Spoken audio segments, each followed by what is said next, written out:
10 साल बाद आकर शरण सिंह की सीट से कैसरगंज से आपने प्रत्याशी घोषित नहीं किया है। नहीं करेंगे सवाल बिल्कुल खड़े अभी भी। नहीं, सिंपल सी बात है कि आप आके 10 साल बाद आरोप लगा दें, किसी को आरोप साबित होने चाहिए। ऋतु चौधरी, राज्य में आपकी सरकार, जिम्मेदारी तो आपकी भी बनती है ना। एफआईआर दर्ज होती है 23 तारीख को, 23 से 28 तक बीच में आपकी सरकार क्या करती रही? कोई एक्शन नहीं। एसआईटी आप गठित कर रहे हैं 27 तारीख को।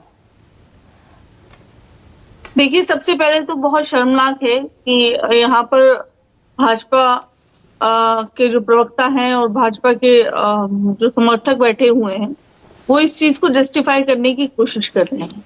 ये एक दो महिलाओं की इज्जत का मामला नहीं है, ये लगभग 3000 महिलाओं का बाकायदा सोशल मीडिया पे वीडियो वायरल हो चुके हैं, उनका मामला है। और ये 3000 तो केवल वो है कि जिनके साक्ष्य हैं। हो सकता है ऐसी भी बहुत सारी महिलाओं हों जिनके जो है वीडियोस अभी बाहर नहीं आए या जिनके हैं नहीं, ऐसी भी बहुत महिलाएं होंगी। तो ये लगभग एक पूरा मतलब हजारों महिलाओं का जिसका बोलेंगे कि उनके उत्पीड़न का मामला है, जो कि उसके बावजूद ऋतु चौधरी राज्य में आपकी सरकार और वो एकदम मौन बैठी रही।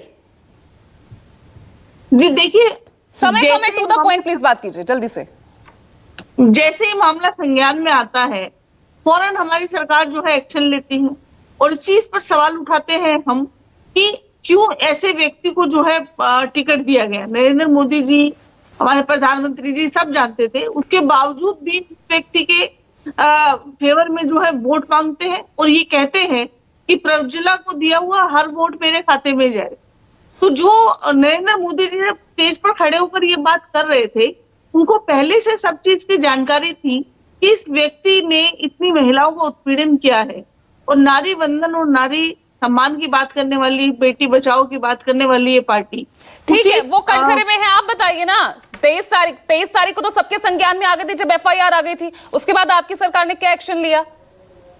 और सिर्फ एक्शन ही नहीं, आपकी ही सरकार में रहते हुए प्रज्वल रेवन्ना जर्मनी के लिए रवाना भी हो जाते हैं, उनको भी रोक नहीं पाए। देखिए, जैसे ही हमारी सरकार के संज्ञान में मामला आता है, हमने फौरन एक्शन लिया उस चीज के मामले में।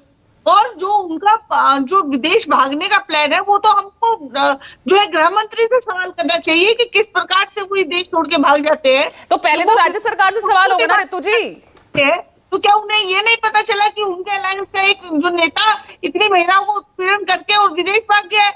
ये सवाल तो आपको जो है सरकार से पूछना चाहिए, गृह मंत्री से पूछना चाहिए, आपको प्रधानमंत्री मोदी जी से पूछना चाहिए कि क्यों उनके सभी सहयोगी जो है विदेश भाग जाते हैं और वो चू तक नहीं करते।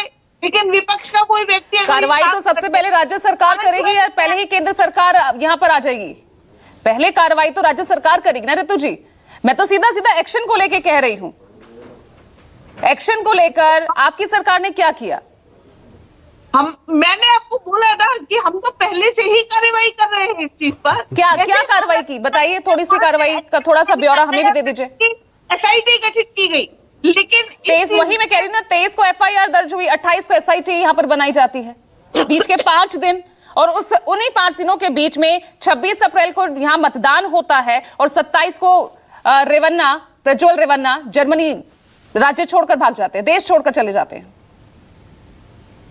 तो यही सवाल तो हम भाजपा से कर रहे हैं कि कैसे वो देश छोड़ के चले जाते हैं और कैसे जो भाजपा उनके हक में जो है वोट मांगती है। तो ये जवाब तो आपको भाजपा यानी महिला सम्मान पर फिर सवाल उठाना, आप जिस तरह से कल प्रियंका गांधी सवाल यहाँ पर कर रही थी, हाथरस का जिक्र कर रही थी, मणिपुर का जिक्र कर रही थी, सिर्फ सियासी रोटियां सेकी जा रही थी ना, इसका मतलब।